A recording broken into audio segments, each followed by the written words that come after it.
maganda. Bago nagsimula ang panahon, ang tahanan ng Diyos ay di matutat na kalawakan.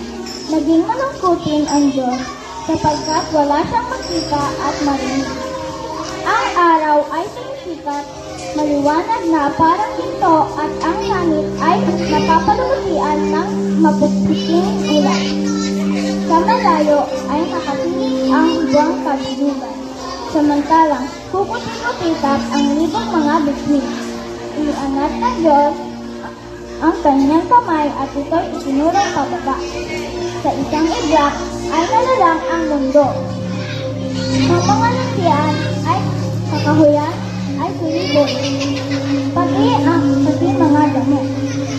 Namutagkat at humahaluya ang mga bulaklak. Ang mga dagat ay umano at ang mga ilog ay umano. Naglibaran ng mga ibon sa himpapawid at nag-awitan. Nagawa ng Diyos ang sanglibutan. Ito ay isang kanintuan at mahiwagang paraiso. Isang araw, ang hari ng mga ibon ay lumipad at ginalugad ang papawirin. Pagkatapos, itinampay ang matipunong mga pakpak at paimbulog na pababa sa kakahuyan. Mula sa malayo, kanyang natanaw ang mataas na kawayang lumulukod sa mahinhing paspas ng hangin. Kanyang binilisan ang paglipad pababa. Siya'y dumapo sa naturang kawayan upang magpahinga.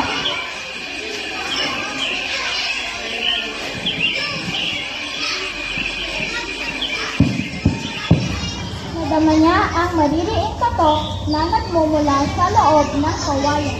May kinig siyang narinig.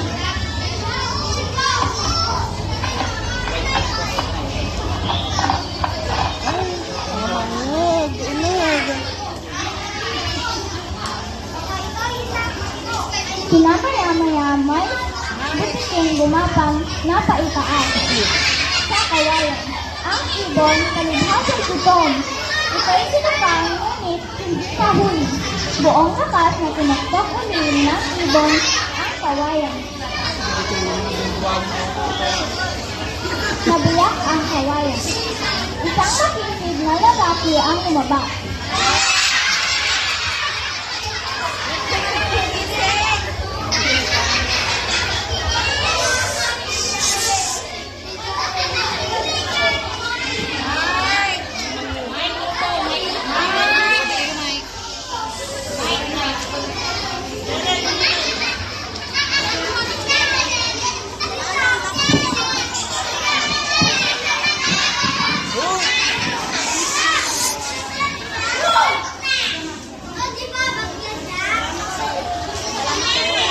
Salamat sa iyo, dakilang hari ng mga ibon.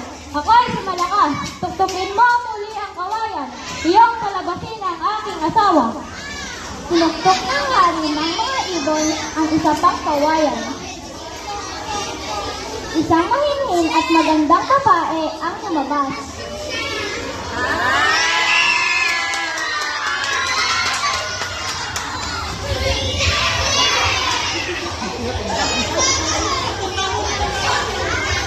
Ito si maganda ang aking asawa. Pinalaya mo kami dakilang hari ng mga ibon.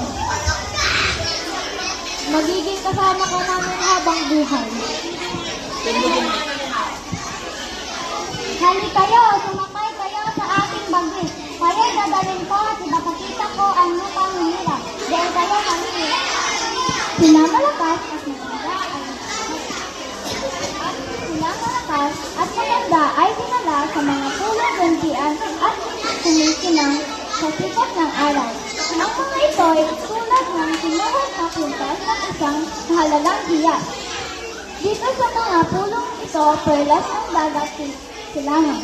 Nagsimulang namuhay ang mag-asawang malakas at maganda. Ang mag-inang pinagmulan ng lahing kalimagin.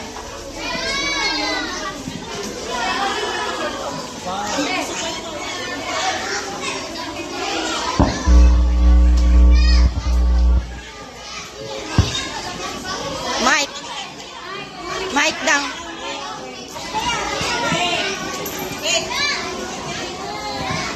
Ian bilang tagapagsalaysay. Yuger bilang Panginoon. Isaiah bilang hari ng mga ibon. Jared bilang si malakas. Bambi bilang si maganda. Yomari bilang butigi. Nonon bilang ibon. Angel bilang ibon. Ethan bilang palpalok. Lyra bilang puno. Rose bilang puno.